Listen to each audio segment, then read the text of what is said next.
देशवासियों को नमस्कार। किसान है अन्नदाता, हमारे देश का भाग्य विधाता।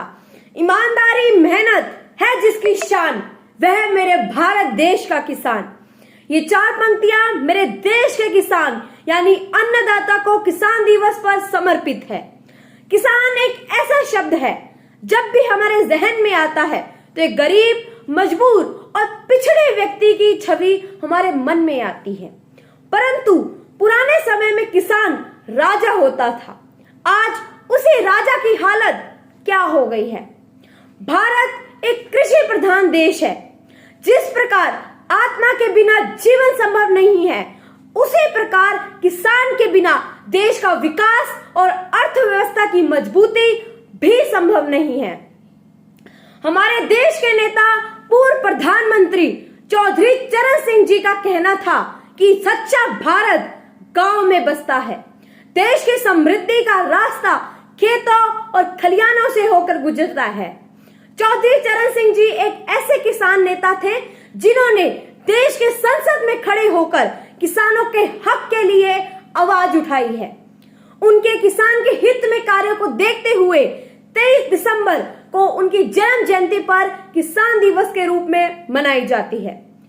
आज भी भारत की 70% जनता गांव में बसती है, जिनका मुख्य कार्य कृषि है। किसान हमें अन्न देने के साथ साथ भारतीय संस्कृति व सभ्यता को भी सहज बनाते हैं। परंतु विडंबना ये है कि हमारे देश के अन्नदाता होने के बावजूद भी वो अपने मेहनत का उचित मेहनताना नहीं प्राप्त कर पाते। समय पर बारिश ना होना, अकाल पड़ना, प्राकृतिक आपदाओं का सामना करना पड़ता है। इतना ही नहीं, जो फसल वो खुद उगाते हैं, अनाज और ये सब वो जो खुद उगाते हैं, उनका मूल्य भी वो खुद नहीं लगा पाते, जिस कारण वो कर्जदाता और आत्महत्या के शिकार हो जाते हैं। हमने देखा कि जब किसान अपने हक के लिए खड़ता है तो सरकार को भी झुकना पड़ता है। चाहे वो किसानों पर थोपे गए 3 काले कानून हो, या मैं बात करूं अपने जिला हनुमानगढ़ में हाल ही में हुए एथेनॉल फैक्ट्री का मुकदमा।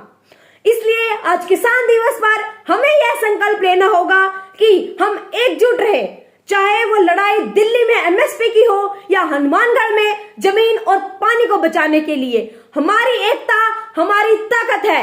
जय जवान, जय किसान।